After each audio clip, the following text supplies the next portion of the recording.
So I've decided to start a fashion history series. Before we dive in, I'm Isabel. Make sure to like this video, subscribe, and hit that notification bell because if you're into fashion history, internet culture, and random commentary, this channel might be just for you. So let's get into it. Madame Grès was dubbed the Sphinx of fashion because of her sculptural approach to design. So imagine my surprise when someone so revered lived in poverty for the last few years of her life, and even her death was hidden for over a year. Known for her silence and spending all her time in her atelier, the Sphinx is one of the most mysterious couturiers. Her name was Germaine Krebs, and she initially wanted to be a sculptor. She studied painting and sculpture in Paris, and despite her family nudging her into fashion, she never lost the sculptor's way of thinking. For her, fabric was just another material to shape, like clay or marble, and her dresses were like living statues. In the 1930s, she became known for her elegant gowns and draping directly on models, a beautiful blend between her sculpture background and the fluidity of creating garments that flow perfectly on the body. During this time, she was using the name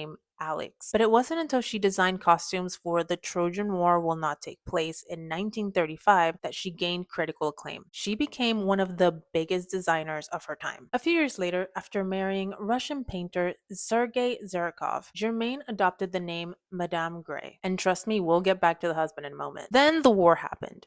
And in the 1940s, during the occupation, Germany demanded utilitarian designs from designers. Many officers even requested that she design for their wives, but she refused. Oddly enough, after that, her couture house was shut down. It wasn't until after the war ended that she was able to reopen her couture house. And this was when she perfected the pleating technique of the Greek-inspired dresses that she's so famous for. She was known for her use of silk jersey and for her painstaking construction process. She draped fabric directly on live models, allowing the material and the body to shape the garment together. This created a result that both fit and flowed perfectly with the body. Some even claim that a dress could take around 300 hours to complete. They were so sturdy that there was no need for a corset or any kind of internal structure, all because of the tiny pleats that would shape her gowns. During the 50s and 60s, it seems like she shifted her attention slightly to simpler cuts, inspired by saris and kimonos. We get to see cleaner lines, looser garments, and tailored suits. Then in the 70s, we get bolder and deeper cutouts. She was highlighting the body by actually showing more of it. Despite her distaste for mass-produced fashion, she reluctantly began making ready-to-wear in the early 80s. But due to financial problems, the house closed its doors only a few years later. Her last garment for the house was a swelling bodice garment ordered by Hubert de Givenchy in 1989. Now, this powerhouse didn't go down on its own. It was quite literally one thing after another,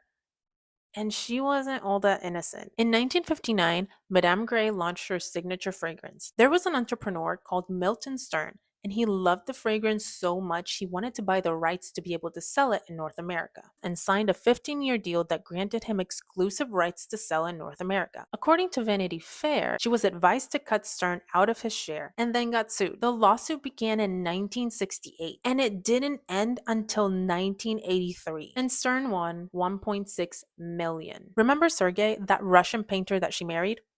Told you we were getting back to him. They had one daughter, Anne, and soon after, they just began living completely separate lives. There was never a formal divorce, but she lived and worked in Paris while he lived in Tahiti. And from what I've gathered, it seems like she was the one funding his lifestyle. And when Sergei died, Madame Grès repurchased all of his remaining paintings from his estate for a sum much higher than what they were worth, and gave the money to her husband's last mistress, who lives on the legacy to this day. I do want to add that this is a quote from a Vanity Fair article from 1996. So when it says that she lived on the legacy to this day, that means 30 years ago. And then you have the most interesting relationship of all, her relationship with her daughter Anne. According to the Duchess of Orleans, she adored Anne. Probably it was too much because she was not treated like a child. She was not allowed to go to school, not allowed to mix with other children. After Anne's first marriage ended, Madame Grès handled everything and even became financially responsible for her granddaughter. And even though Grès herself wanted her daughter to take over her couture house, Anne just couldn't keep up. She wasn't her mom, and the house had to be shut down anyway. As great of a couturier as she was, it seems like she wasn't making the best financial or relational decisions. She was plagued by ill advisors, and at least from the outside looking in, had some questionable relationships to say the least, financially supporting her estranged husband until his death, her daughter, and many of the models that she loved. And she lost lost everything. She was able to rent an apartment thanks to the help of her actual friends, Hubert de Givenchy, Pierre Cardin, and Yves Saint Laurent, and she kept sewing until she couldn't anymore. Grès was moved to a retirement home in 1993, where she died later that year. Madame Grès' death wasn't made public until a year after the fact, and it wasn't until a curious journalist happened to wonder where she was that all of this came to light. Madame Grès was a couturier who paid close attention to the female body, a designer who loved women,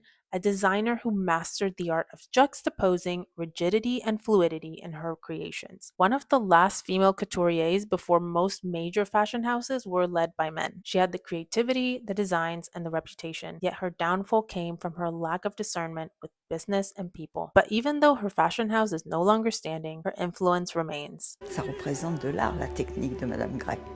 Un savoir-faire que personne ne sait. So who should I look into next? Who's your favorite designer who you feel like doesn't get the hype they deserve? Let me know in the comments and I might look into them next time. And if you're into fashion history, deep dives, and random commentary, hit that like button, subscribe, and hit that notification bell so you don't miss a single video. See you next time. Bye.